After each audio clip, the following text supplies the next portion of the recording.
Welcome to today's Corporate Venturing Insider Series. Today we have someone very special, Amy Burr, President of JetBlue Ventures, and she actually has a background in operations, and she joined JetBlue Ventures as Managing Director of Operations. So I think we will deep dive on that a little bit during the interview. But before that, Amy, welcome. Thank you. Thank you for having me. Thank you for coming in. Please, do you mind spending maybe 5 minutes to share your personal journey into corporate venturing? Sure. I think it's been an interesting journey and something that maybe wasn't expected for me through my career. I've actually been in the airline industry for the last 20 plus years. I won't tell you exactly how long, but I've just been an operational person within airlines, mainly on the commercial side. So I did a lot of e-commerce, a lot of strategy, a lot of distribution and revenue products and stuff like that. But I've worked for several airlines over the course of time. And the way I actually ended up here, I was a founder at Virgin America, which was a great airline that was purchased by Alaska Airlines in between 2016 and 2018. In 2018, I left after leading the integration on behalf of Virgin America, and I was kind of looking for what my next role might be. And the really nice thing about working for Virgin America was I worked for a startup. I started there before we were actually an airline. We were being incubated, excuse me, incubated by Virgin USA. And so I spent a lot of time learning how to build a company from scratch. And a lot of the work I did there was around emerging tech and around new products and like just really pushing the envelope with what you can do kind of within an existing structure. And so after I was done with that role, I found this role with JetBlue Ventures back in 2018, and it was the managing director of operations. Excuse me. And it just felt like it fit my background and my kind of interest and my experience with Virgin America, having worked for a startup, having understood how to like integrate and really bring in emerging tech and change the way you think about strategy and the way you do your business because of startups and the way, the different things that are different options that are out there. And so I reached out to Bonnie Simi and the team and joined back in 2018 and really, really felt like it fit for me very, very well. Now, that being said, I was definitely not a venture capitalist. I'd never worked in the field. I barely even understood what we did. I'm like, what's the deal? What's the Series A? Like, just starting from scratch in venture capital. And so, I spent the next 4 years learning, next kind of 3.5 years, 3 years learning what it meant to be a venture capitalist and what it meant to do deals and invest. And JetBlue Ventures is a really special place with a really nice mission that fits kind of my, just the way I think about business and in general. And so I really learned how to dive in on venture capital and be, a good CVC player. And so when Bonnie left JetBlue Ventures and I was asked to take the role of president, which fit really well for me. So that's my journey into venture. And I would say I was definitely a complete and total beginner in this space, which makes it interesting now. I'm definitely know enough to be completely dangerous, and but also know enough to have really skilled people around me. Very nice. Thank you, Amy. I like the way you start with your journey as a co-founder of a startup with actually quite an amazing brand. So maybe you can tell us a little more about how that beginning, which was a startup with a brand, relates to today, where actually you're helping startups, but with a JetBlue brand. Yeah. I mean, that's a very good point. And, I think that's a real game changer for startups is to have a really strong brand backing them. And I think that's true for all of us within the CVC community. That's part of the value we bring to startups.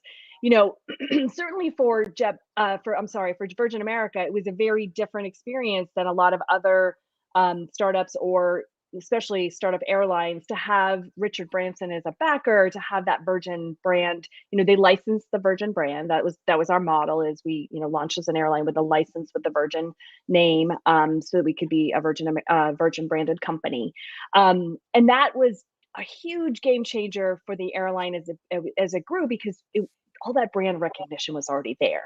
And so people kind of trusted that the product that was going to be something that they were excited about, as opposed to, totally coming in from the blue with no brand recognition. That makes it a lot harder. And I can feel for startups as they're trying to just get their foot in the door and get customers to consider that they might be a really compelling product when they don't have brand recognition. So that is a real win for a startup that works with JetBlue Ventures, just like many of us.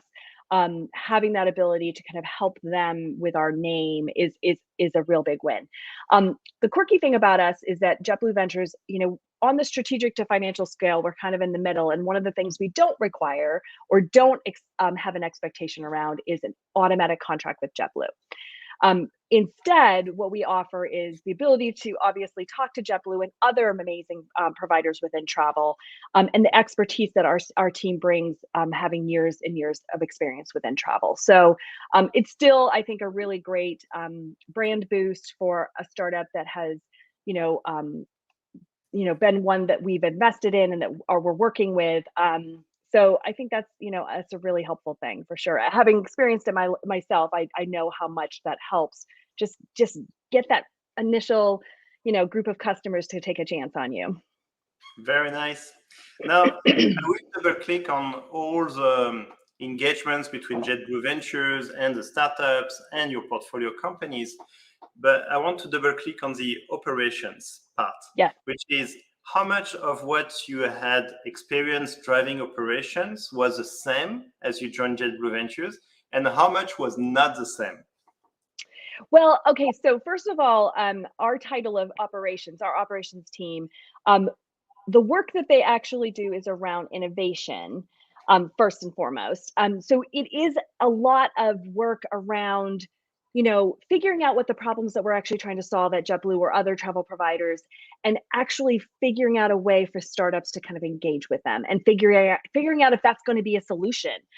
So we call it operations. It's really innovation work. The other big piece of the puzzle that this team works on are kind of, there's actually three buckets. It's innovation work, it's partnerships. Every partnership that we have, it might be with other travel providers. It might be with, a company or a group like GCV or other partnerships we have within the industry.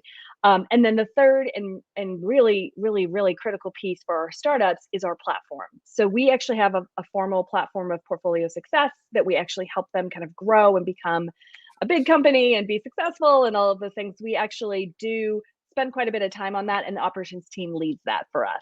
So those are the three buckets that this team works on, and that's how I grew into this industry, right? Is working on innovation work, which was obviously something I'd been doing for a long time, helping portfolio companies succeed, which is something that feels very natural for me, and then building really strong partnerships. So that's been really great. It was different. This is a very different role than my role that roles I've previously had at airlines. The nice thing about this role, I have to admit, my secret is that, we don't have operational responsibility for the airline at all. Like, we have no operational responsibility. We are a separate group. We're actually an LLC with a separate charter, a wholly owned subsidiary, of course, of JetBlue. And we're here to really benefit them in so many ways. But we do are separated from the mothership, so to speak, and we do not have operational responsibility, which is the first time in 20 plus years that I've not had an operationally responsible role within the airline. And I have to say, it's nice. I'm enjoying the work that I do, and I'm enjoying the innovation focus that we have. It's tricky. The travel industry is really complicated in lots of ways, as many as you know, because you're a traveler, and as everybody can probably imagine. And so it's hard to really maintain your innovation focus when you're actually embedded in the airline as an operations person. Even on the commercial side, I was responsible for e-commerce. I was responsible for all of how we sold our tickets, our contact center at one point. Anything that happens, immediately becomes your number one priority at that moment. And it doesn't matter if you were trying and hoping to have some innovation work on the side, it just, it kind of falls by the wayside. So I think it's a really, really great way that JetBlue has set this up, in that we are very focused on innovation, but we're not distracted all the time, which is amazing. So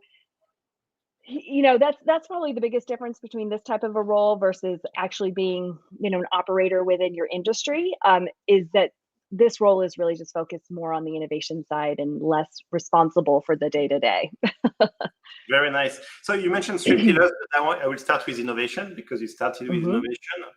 That probably also means you spend a lot of time with JetBlue and other travel partners to really understand what are the innovations needed, the pain points, what they wish would be improved.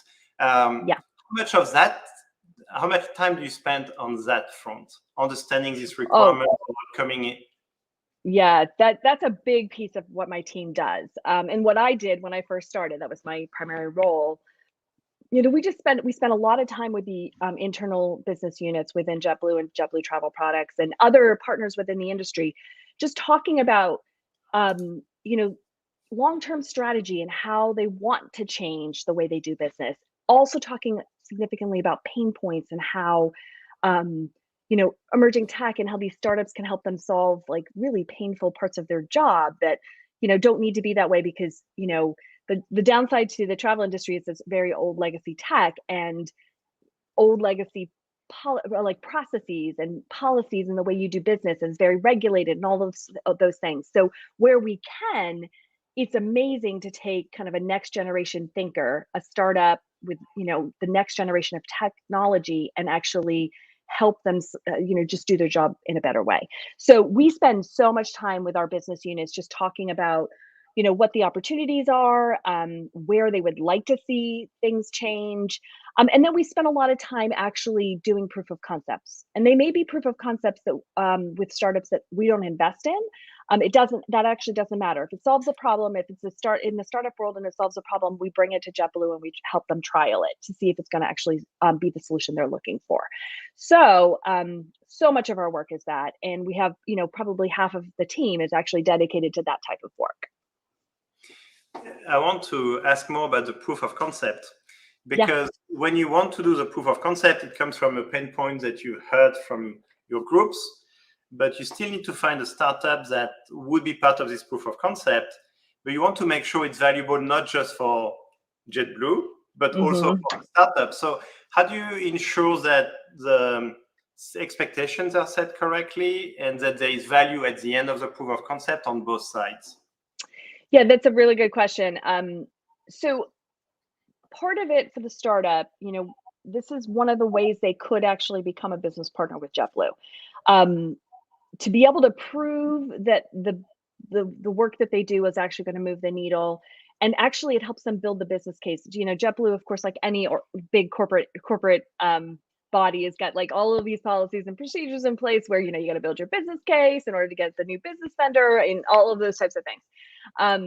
So it helps drive that process. It helps JetBlue see the benefit of working with the startup, and I think that's a real win for the startup if they're willing to. So it's a little bit of a, you've got to kind of put in this work in order to maybe entice JetBlue to be, somebody you're actually a business partner with.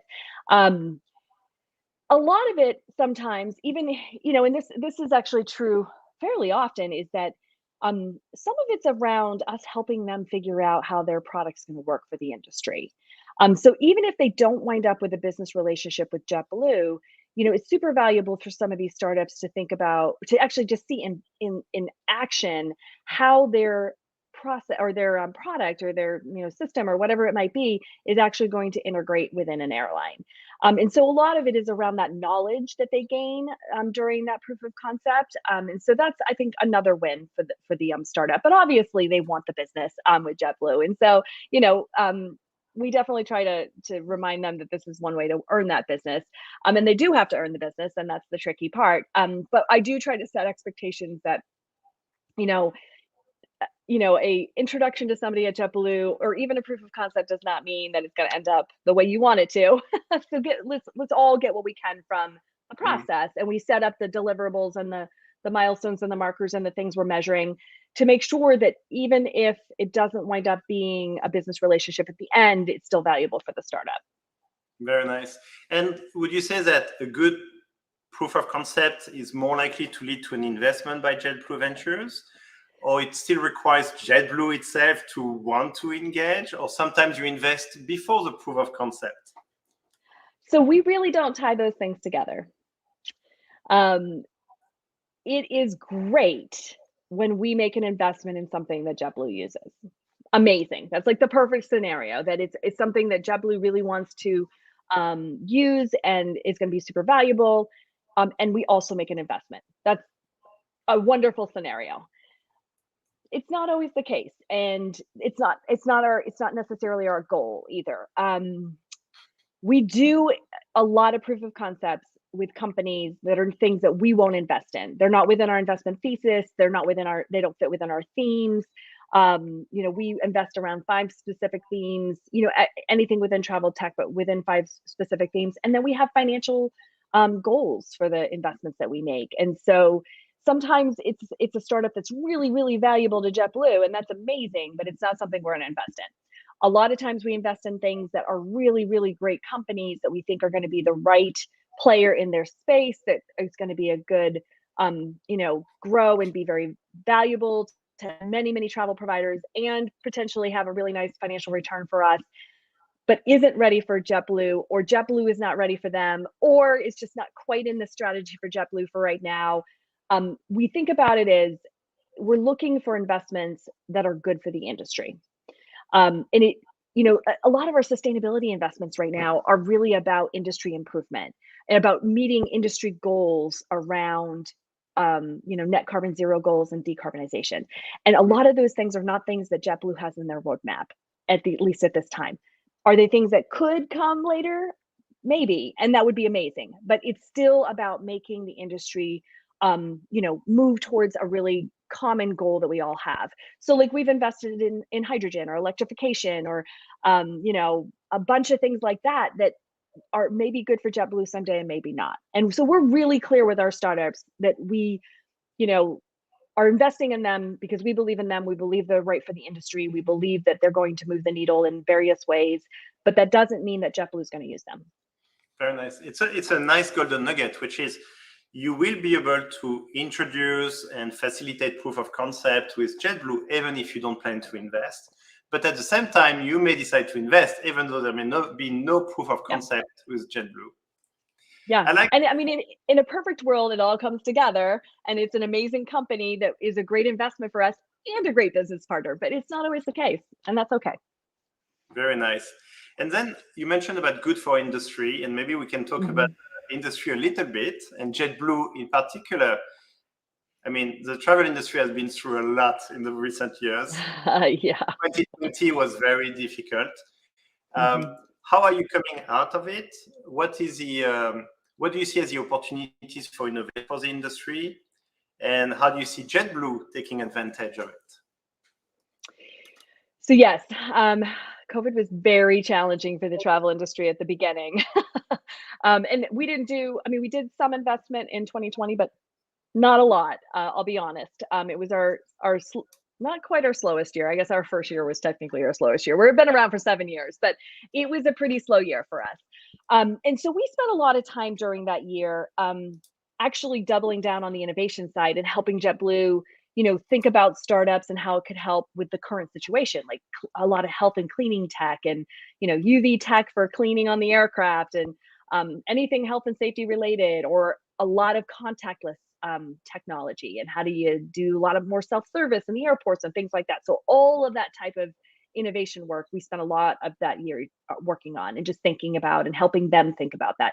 The beauty of our group is that we kind of act as a little bit of an external consultant for JetBlue. And so they're like, okay, we really want to understand, what are the options in UV cleaning on an aircraft? And we're like, okay, we do that deep dive and we bring forward, these are the players, we think these are the right ones. There, we'll make some introductions if we want to do a proof of concept, all of those things. That's the value we bring to JetBlue every single day.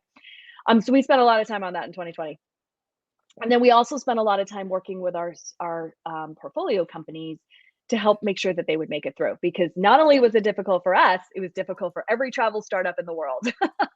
I mean, it was a really, really tough time. And there were some that had a harder time than others.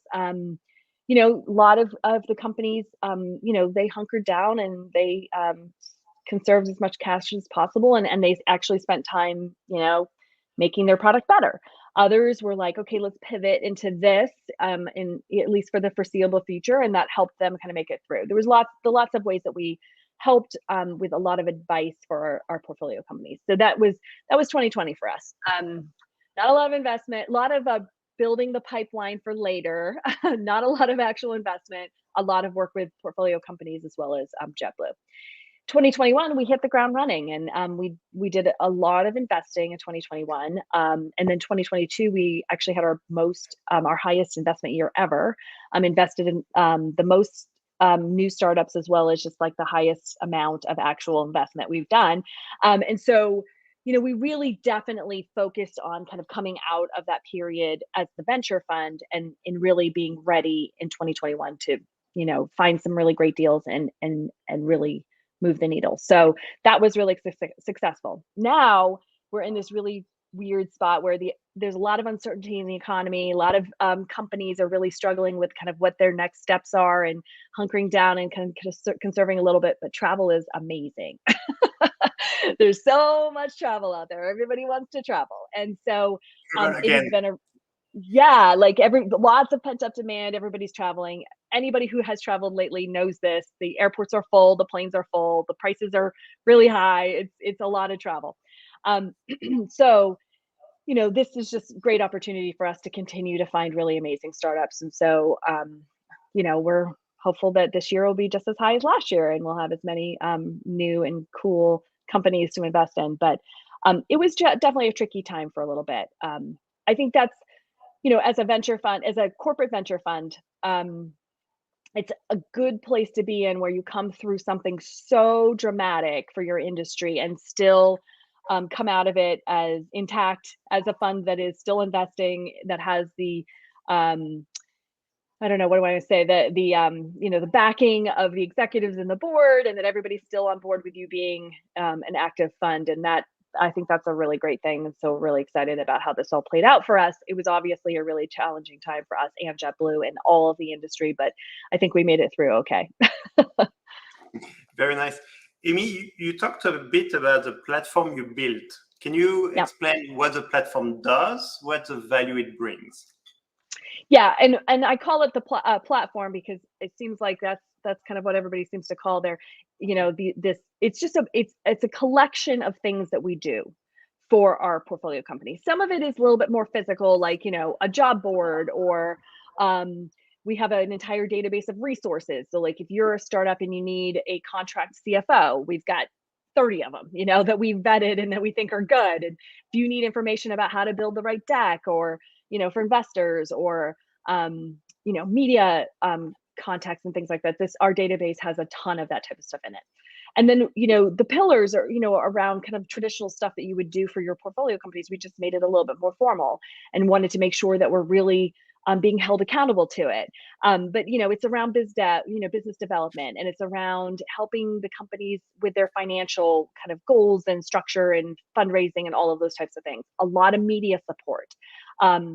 Not just, helping them find media opportunities, but really amplifying their brand, getting them the right events to speak at, or to participate in, or to be present at. Some of it's around networking and bringing the portfolio together. We have a founder summit. We've got, Slack channel that we try to have everybody engage, with each other. And there's just stuff like that. I think that kind of covers most of the pillars. But it sounds like a lot already. It is a lot. And it's been an interesting process. Like we formalized all of this actually, ironically, during COVID. Gave us, this was something we worked on. We were like, okay, we really want to formalize this. We haven't had time. This is the time. So we did put all of this in place. We got, things like our database in place. We got, some of the tools that our team, our portfolio companies can use in place. And then, over the next 2 years, it's like, okay, we're really busy with adventure, kind of our investment work and all this stuff. How do we continue to make this come to life? How are we held ourselves accountable to make sure we're actually doing all these things? And I would say, I think we've been pretty successful, but every single year we talk about during our strategy offsite, we talk about how can we make it better. And so we have some plans, and it's just something that we want to make sure that our startups that are looking for funding from us know that we have this. This is what we're here to help them with, like all of these things, and we have various ways of helping them in all of these different areas. And so, yeah, it's just something that we're really focused on making sure works and is functional and is helping people, and we're really being held accountable to it. Was there any surprise, something that maybe someone in your team say, oh, we should try to do this? And so, okay, maybe. And then it proved to be super valuable for your portfolio companies. It's a good question. I'll tell you, I mean, the one thing that has surprised me is how much the portfolio really likes our Founders Summit. We just bring our founders together for a day of, program, like just, interesting information, networking, um, conversations with us and with others that we think are really valuable. And it's been super popular. So the years that we've done it, it has been well attended. And every year everybody's like, yeah, no, we have to do that again. And I'm like, okay, I'm surprised, but yeah, everybody does want to come to our event. How many portfolio companies did you have the first time you did it? Ooh, that's a good question. I think our first in-person founder summit was 2019. And then of course I don't even think we did one in 2020. It was just such a weird year. And then in 2021, it was virtual, which by the way, wasn't that great. I mean, I just think, it's just so hard. By 2021, everybody was pretty maxed out on the virtual events. And then we had an in-person last year, and we're planning right now for about a month from now, our next in-person. So in 2019, I'm gonna have to, I think we had about, let me see, about 25 portfolio companies. It was already a big number. It was not a small number. It was. Yeah, I mean, we're 46 now, minus a few, of course, that we've lost over the years, or a couple that have exited, which has been great. So we're 46, probably call it 38 active. And we were probably, 20-ish active back then. And I think almost everybody showed up that first year, which was amazing. Wow. Yeah. And so if it is so good, do you plan to do it more frequently, or you keep an annual pace? What's your planning? Well, right now it's an annual event, but I think what we might need to start thinking about is, even if it's not the full thing, about, every 6 months have something, even if it's just an event to get together, because, there's always somebody who can't make it because they've scheduled a board meeting, or, something's going on. And it'd be nice to have another offering where they can come and hang out and meet people. And what I think is really surprising and wonderful about the Founder Summit is how many of our portfolio companies met each other at the event and then actually talked to each other and maybe had an agreement with each other, or like some sort of partnership that came out of that. I think that's amazing. And just really, really cool. So the more we can bring them together, I think the more they can do those kinds of things. And I think that's fantastic. Have you seen cross-portfolio companies synergies where they start to work together and they create synergies between them? Yeah, definitely.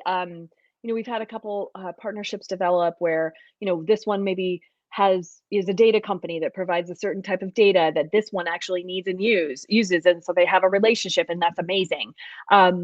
Or they're developing something in a similar space, but just different enough that they can actually work together. And so there's been a few really amazing partnerships that have come out of it, and I think that's really great, and a lot of connections. I mean, even just connections where people can ask each other, hey, how are you dealing with this? And how's that going for you? And what can we learn from what you've done? We even had two portfolio companies talking. One had a really nice office space, but maybe a little bit more room than they needed at the time. And the other was looking for space, at least temporarily. Like, we even had them talking about that. I mean, I think that's really cool. Very, very nice. So one question I want to ask is about KPIs.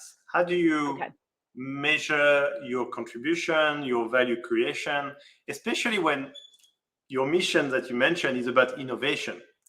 Yeah.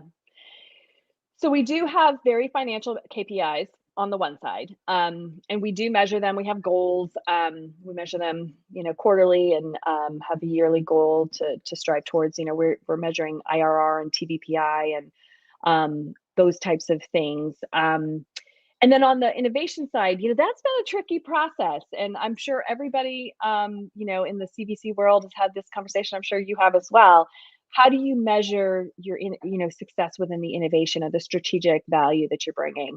And we started back in the early days thinking, oh, we can measure revenue, or we can measure cost avoidance, or, cost savings, or we can measure like customer success or crew member, efficiency or something like that. And it's really, really hard to do that. It's so hard to do that.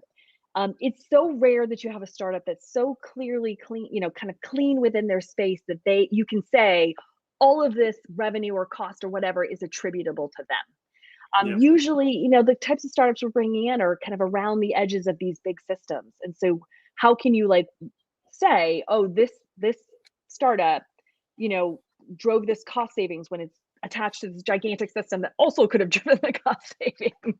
So, I mean, it was a really, really hard process in the early days when we were thinking about this. And luckily JetBlue agreed. They're like, how do you actually isolate some of the work that you're bringing in and make sure that it's, that you're really measuring something that's real and you can see it. So we don't measure that. We don't measure any of those things. So instead, we actually measure how many proof of concepts we do, because what we think that means is that the organization is willing to try new things. And we measure how many startups kind of get deep in the process. So that means that they are really engaging. We actually run a bunch of innovation programming for JetBlue and JetBlue Travel Products and others within the industry that are partners of ours. We do something we call an innovation sprint, which is a big, deep dive for 12 weeks and ends in a demo day with a bunch of really cool startups. And, we measure how many of those we do. We measure what the outcome is, because a lot of our goal, our strategic goal for the organization is actually to just drive innovation thinking within JetBlue and to make sure that JetBlue is thinking about, what could they do differently with emerging tech, and how can they engage up with the startup world and not getting stuck in the legacy thinking of this is how we've always done it. And so it's about engagement with the groups.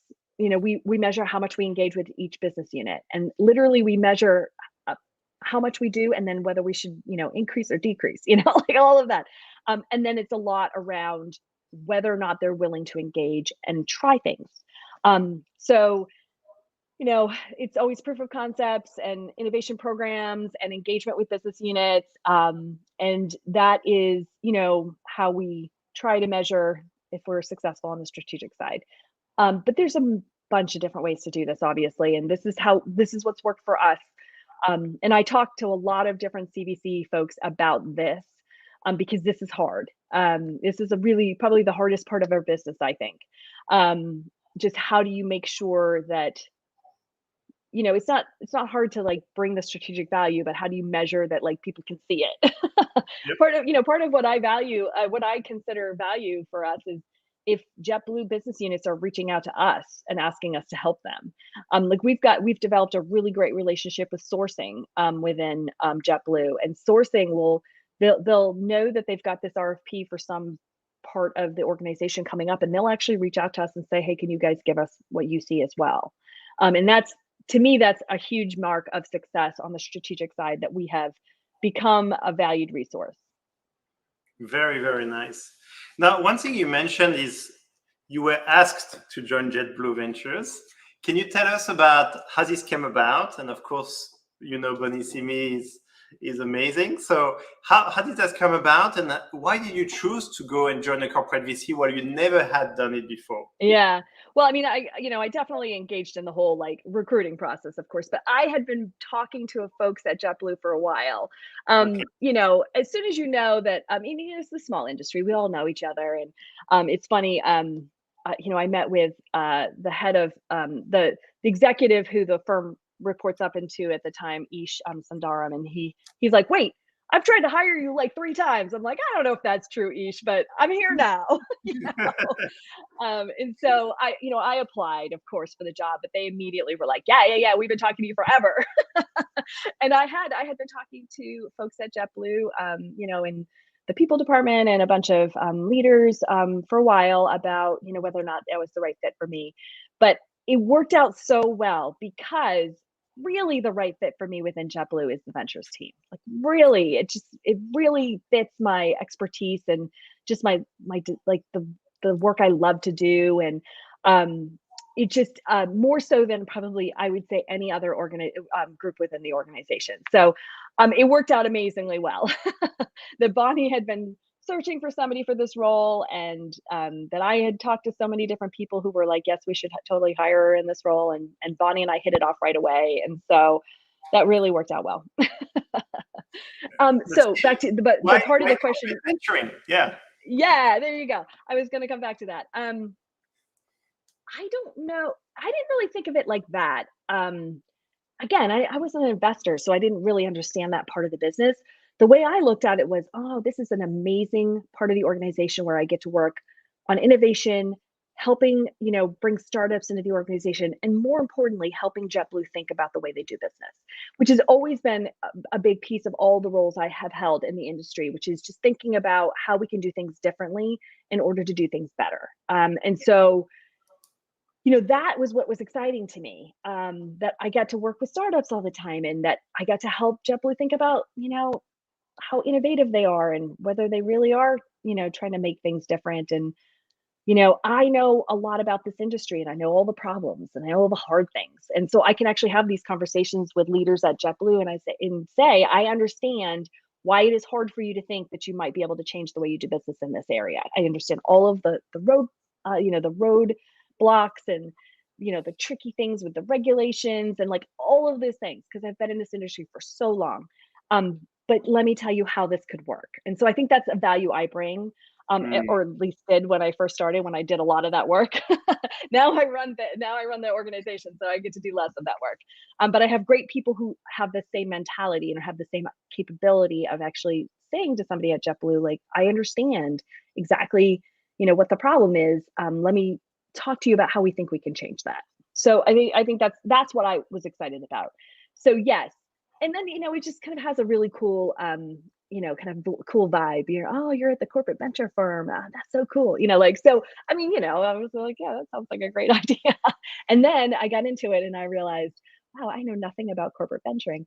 And so I spent 3 years really diving in on how to, what are good deal terms, and how do you make investments, and what does that even mean? And, what we're looking for versus what others are looking for, and what our due diligence should say, and just all of those types of things that make you a good investor. And earlier you said you were a total beginner when it comes to corporate venturing. Now you're the president, the head of the CVC. So can you maybe share with the audience, some of the audience are thinking about moving into corporate venturing. They probably think, I know nothing about corporate venturing. How do you learn? How do you pick up all the information quickly so that you can then make the right decisions? Yeah, honestly, I think it's something, especially for corporate. Okay, so the corporate venture world inherently is made up of a bunch of folks that came from their mothership that weren't corporate, weren't venture people. So a couple thoughts. Number one, you can always learn about this industry. First of all, there's a ton of really amazing books. Second of all, it's all about who you know and who you talk to. So like, I know a lot of folks in this industry now, and I talk to them about, what they think are, good deals and bad deals and all of those types of things. I believe very strongly that I should have people in our firm who are very, focused on this, and who have their whole career has been about venture funding. And so we have a really strong investment team, and that's important. I think, if you're taking over or you're building a CVC within your organization, and you're not a venture, investor by trade, hire somebody who really is, and then listen to them and make sure you learn from them. And, we have an amazing lawyer who has been in the venture world for literally her entire career. And I've learned so much from her. She does periodic training sessions on like, these are the deal terms that are important to us and why. And that is that teaches you so much. I just feel like this is an area that you can, if you want to learn it, it's not that, as long as you're a smart, I have an MBA, I understand the financial situation of companies and the industry and things like that. Like I understand investing in general, like, so you can learn the nuances of actual venture investing. And so I read a lot of books and I talked to a lot of people and worked really closely with our team at the ventures, at our ventures team, and really learned from our lawyer. But I still believe very strongly that it's good to have people around me who this is what they do for a living, and so that we can have real conversations about like, why is this good? Why is this bad? Why should we do this? Why should we not do this? And I know, like I said, I think at the beginning, I know just enough to be really dangerous. And then I rely on my team to make sure we make good choices. And one more thing that is at least helped me a lot, and I know it's the same for many of us, is GCV, Global Corporate Venturing Team, right? Totally. I mean, there's so many opportunities with a group like GCV, and they run amazing programs at the Institute. Like, there's just so much you can learn from just going to the events. The networking and getting to know everybody is amazing. I think there definitely are nuances between being kind of a traditional VC versus a CVC. And so having a group like GCV allows us to really kind of get together and talk about the things that are different about our part of the industry. So yeah, I mean, that is an amazing part of, the opportunity here. That's just why, I say, if you want to be a corporate venture capital person, there's lots of easy ways for you to learn how to do that, because the network is amazing. And so many people who are all in the same boat, who started, maybe weren't, investors, and started on the, operations side of their businesses, and are working in this space. And, if you're willing to learn, it's all right there for you. Very nice. I want to touch about, and separately, diversity and inclusion. And as CVCs, we have a duty, but also an opportunity to really drive these topics, including with our portfolio companies. Maybe we'll start with diversity. What do you think is the next step for us to really improve? So it's really interesting. We're spending a lot of time talking about this right now, and have been for the last, couple years. We're in pretty great shape from a firm perspective, and JetBlue has amazing programs and goals and structure around their DE&I programs.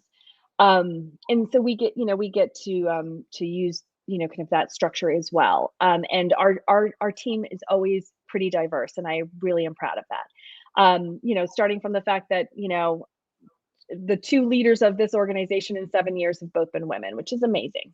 In an industry, okay, first of all, the airline industry is traditionally very poor at having lots of women in executive roles, and venture isn't exactly known for being the most diverse as well.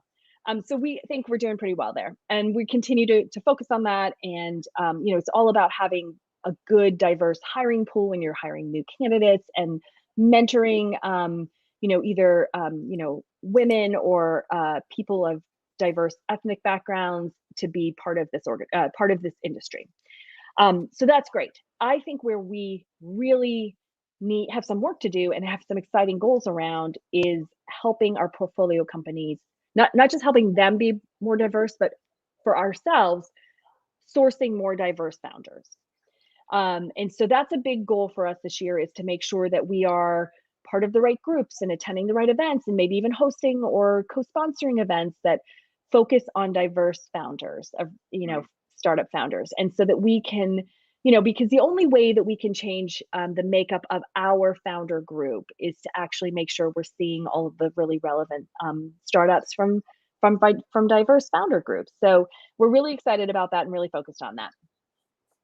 It's tricky, and it's something that, especially, like we're not a very broad investor. We invest in travel tech. And so, as we were making, we were talking about goals, and should we put numbers against some of these goals? And it's like, well, is this ethnic group, are there a lot of founders that have travel tech startups? So it's a tricky balance. But our goal is just in general to improve the diversity of our founder group, and that is a real big focus for us this year. There is one thing I really like, which is you're not mandating your portfolio companies, you're actually supporting them, giving them the context, the access, so that they can then make the right decisions. Yeah, absolutely. I'm personally not, I don't have the mindset of, and I know it's all a very tricky space, but like, I've never been like, oh, we have to hire, X number of women or X number of, ethnically diverse people, or it's all about opportunity, and about making sure that you have given all of these diverse, either people for our venture fund itself or founders the opportunity to be part of the group. And so, and they still have to be the right startup, for example, for us to invest in, and they still have to prove their worth through the due diligence process and all of those things. It still has to be the right deal. But I want to have the opportunity to invest in people, to believe in, people and give different groups opportunities.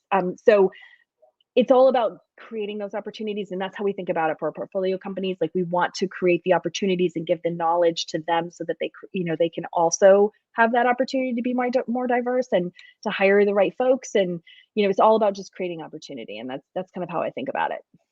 Very nice. And from all these activities you mentioned earlier, which one did you find worked the best? Well, I don't know yet, but I'll tell you as it gets as it keeps going. Or you want to keep that secret for yourself? No.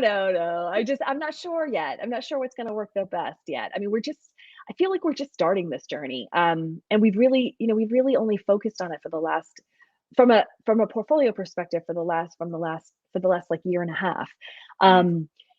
We've had some really great events that have been focused, like one of the things we sponsored last year, we're sponsoring again this year, is a Women in Tech reception at TechCrunch Disrupt. And that's so much fun. Like, I couldn't believe how fun it was to go to this event and be the sponsor for this event, where it's, 150 people at a happy hour, and they're all women in technology. I was like, this is amazing. So those are the types of things that I think, are really great, and we're going to continue to focus on and find the right opportunities. And then we'll see how, which ones really work and which ones don't, and double down on the things that do. Yeah, we're not there. We're not far enough along for me to say this has worked the best or this has not. But one of the things we did really focus on as a team is, we said, maybe the easiest way for us to really engage quickly is around events, and around making sure that we're at the right startup demo days with diverse founders, or we're sponsoring an event like Women in Tech, or we're just helping these individual groups kind of have the opportunities to network and to be, part of something. So anyway, we're focused on events for right now, and focused on, also focused on making sure we're engaging with the right groups of founders through various things. Very nice. Now, of course, diversity is only part of the equation. The other part is inclusion. Can you share maybe some tips that you've seen working really well for inclusion to really kick in? That's a good question. I'm not sure if I'm really great at speaking about this. To me, this is a tricky spot. It's a tricky thing for me. First of all, just as like a random background information, I grew up as an Army brat. My father's in the U.S. Army, or was, until he retired, and we lived all over, but always within an Army structure. And let me tell you, there's nothing more diverse and inclusive than something like an Army, like a military group. All different backgrounds, all different, thoughts and religions and ethnic groups, and I grew up with that being normal. And Yes. and that was like, it was just that's just the way it was. Like, I didn't think that that was a thing that had to happen. It just always was that way. And so it's hard for me to pinpoint ways to improve inclusion because I'm like, I don't understand why this isn't just a thing, So I'm working really closely with our really amazing team at JetBlue to make sure we're doing all the right things that we should be. um, and so I'm not sure I have any really great tips except for that. I just that's just kind of normal for me. So I just feel like that's just part of our DNA. Maybe I hope. which is very nice to hear. Maybe you could talk about the decision making inside JetBlue Ventures. Then, how do you make sure that everyone has an opportunity to learn, to contribute ideas, and the ideas are heard and listened to? Yeah. Sure. We're a really tight knit group, and everybody attends. We have a team meeting every week. Everybody attends the deal flow meeting. We all talk about every single startup that we are interested in. Of course, the investment team are responsible for kind of generating a lot of those leads and bringing them forward. But we all talk about it, and that means that we have lots of really great opinions or really great thoughts about whether or not they're right startups or not right startups, or which directions we should be looking in, and all of those kinds of things. So I think our team spends a lot of time together talking about what our direction should be. Like, I have a strategy offsite every year, and like we all set the strategy together from, does not matter what part of the, organization you're a part of or what level you are. We're talking about this together. And I actually did have somebody on my team say to me recently, like, this is not really all that normal that everybody in the organization gets to set the strategy. Now, we're not a big team. So I'm like, why wouldn't we all? Everybody's got great ideas. Like, why wouldn't we take advantage of that? I don't want it to just be me and like my two MDs and, a couple, managers thinking about like what's the next steps for us. I want everybody to think about what's the next steps for us and what are the right things for us to focus on and to invest in and all of those things. So our team spends a lot of time together talking about what the right things are for the venture fund. We also, ultimately, I'm responsible for making sure we make good decisions. I mean, that's what JetBlue has hired me for, and that is ultimately the responsibility. But I listen very carefully and closely to all of my crew members to, make sure we do make good decisions. And it's not often that I'm like, okay, I'm making a different decision than you guys would. Usually, we make decisions pretty, we're pretty much all on the same page. But but there's lots of good, healthy debate, and that's I think important. And so the way we think about things is really together as a group. Even within the structure of our group, which is part investment, part innovation, and then there's the functions of like comms and marketing and us running our business. Even within that, it may be like the operations team work, but the investment team is like really, kind of involved, or it may be the investment team's work, but the operations team is really involved. So we work really closely together on all that type of stuff. So that's how we work internally. And then of course, we still have our governance structure with JetBlue and our investment committee and things like that. But they're pretty great about, wanting to hear from, multiple people on the team. And, I think it's a pretty healthy environment for that. But yeah, within the team, I mean, we all attend these meetings. We all, I don't care if you're an analyst on the operations team. If you have something to say about a startup that one of the investors brought forward, let's talk about it. Like, let's go. So we all participate in those conversations. Okay, you just explained full inclusion. I know. And maybe it's really that simple. But yeah. No, but it's beautiful. And but also I think you kind of hinted you're not looking for consensus. You're still going to make decisions, but after you heard everyone, and it may not be what everyone wants, although this would be rare, but it could happen. Absolutely. I want to now ask about the investment committee. So you clearly have projects from startups being presented and argued inside the team, but once you build enough conviction, or your investment team build enough conviction, they still have to go to the investment committee. How does that process work? How do they pitch? How do they get approval? How often do they meet? So the way we're structured, our governance structure, up to a certain dollar amount, we can make decisions on our own. And so the team will debate, somebody will bring it forward, we'll all talk about it. And then ultimately I do have to make, the final decision, with the help of my team on what's a good choice or not. Then over a certain dollar amount, it's not me who's making the decision, it's the investment committee. And so we present to the investment committee. But here's the thing, we're pretty good at going through this process on our own. And we don't bring forward things the investment committee knows that when we bring something forward, as a team, we think this is the right thing. It's very rare that, we bring something forward that we're like, we're not really sure about this one. Like super rare. You build conviction. Yeah, and even even if one of the team brings forward something that I'm like, I don't know, over the course of time, we spend enough time with it that I get, I might get, then I'll get comfortable with it. If we're bringing it forward, then it's something I'm comfortable with, and the team has convinced me it's the right choice because I trust them. Now, that being said, there are definitely things that the team brings forward that they really want to do, and I really don't think we should. And so it is what it is. Like, there's always, I think we're really, to your point, inclusive team about these types of things, but I do weigh everybody's opinion very strongly. But ultimately, I still have to make the right choice for JetBlue and for the venture fund. So there are definitely sometimes things that the team will bring forward that they feel pretty convicted about, but that I don't think is the right choice. And those are tough. But sometimes that's the way it is. Mostly, I think we're pretty well aligned. Very nice.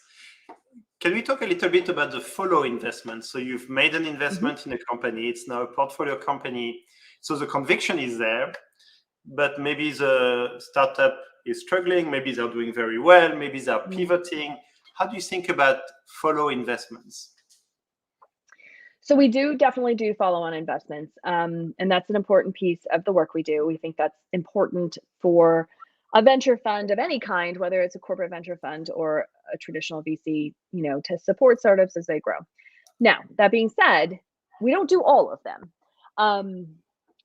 The way we think about it, the things we weigh, are they doing the work that they thought they were going to do?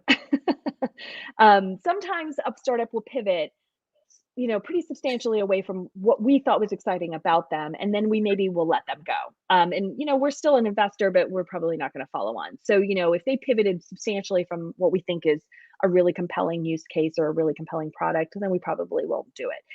The other piece of it is as we've grown and been, because we're 7 years old, some of our earlier startups are raising really big late stage rounds. And that's really not necessarily for us. And so there reaches a point where we think, maybe we've been very supportive of a startup through multiple rounds, and then it's maybe too big for us. And that it's maybe okay to let different types of investors participate in those rounds. And, we'll still sometimes invest just to keep, to just invest our pro rata or just to keep some amount of our level or whatever it might be. But, if it's too late stage, that's probably not for us. Other than that, we of course weigh whether the company's doing well or not. We don't want to, if a company's not doing well, we still a lot of times will participate in a round that helps them kind of recover. But we want to see that they're going to make good choices and that they're going to use that money in a good way. And so, if we don't feel like they are, and we may not support that. And so it's really, we're really open to follow-ons, but we really do want to see that there's a good plan in place to use that money to actually better the company. And then, just general follow-ons where companies are doing really well and we got onto Series A and they're raising a Series B or Series C, like we'll follow on to those things. Absolutely. Very nice. We're getting to the end of the interview, and I want to ask, especially I'm sure there will be entrepreneurs who are interested in JetBlue Ventures. Could you share what's next for you? What's exciting for the next 2 years, that you would want to invest in? Well, we have 5 investment themes. If there's an entrepreneur who's listening who would like to reach out to us around an opportunity for funding, I recommend they go to our website. You can see the 5 themes. We do need to fall into those themes. So if it's really really something that doesn't, I just, it's probably not for us. And we also have a form that you can fill out on our website. So if a startup's looking for funding and they think they fit within our themes, they can fill out the form. We maintain this inbox of opportunities and evaluate them all. So that being said, I think things that we're really focused on right now. I mean, we'll invest in everything within our themes, but there's always, we usually pick one or two things to really double down on a particular year. And right now, we're continuing to focus on sustainability opportunities. We have a good number of investments in that space, and we think we have really great investments in that space. But we do think there's a couple things that we still haven't quite covered in terms of category of tech. And so we're really excited about that. We're also really excited to see how AI is continuing to develop, especially with the chat GPT of the world and all those types of things, generative AI. How is that going to change the way we think about data usage within the airline? Excuse me, especially around how you operate in our industry. I think it will be transformative, right? Yeah. And we have so much data in this industry, and we've traditionally been very poor at using it all. We're getting a lot better at that. So I think that some of these next generation AI tools are going to be real game changers in how we, even on the customer side and customer experience. Sorry. But then on the operational side and how we actually operate efficiently. So it will be really interesting to see how it plays out. Very nice. Amy, thank you for your time. It was really nice. You shared so many of the internal workings and what you're doing, the best practices, some things that worked even better than you expected. So thank you so much for all these insights. Absolutely. Thanks for having me. This was really fun.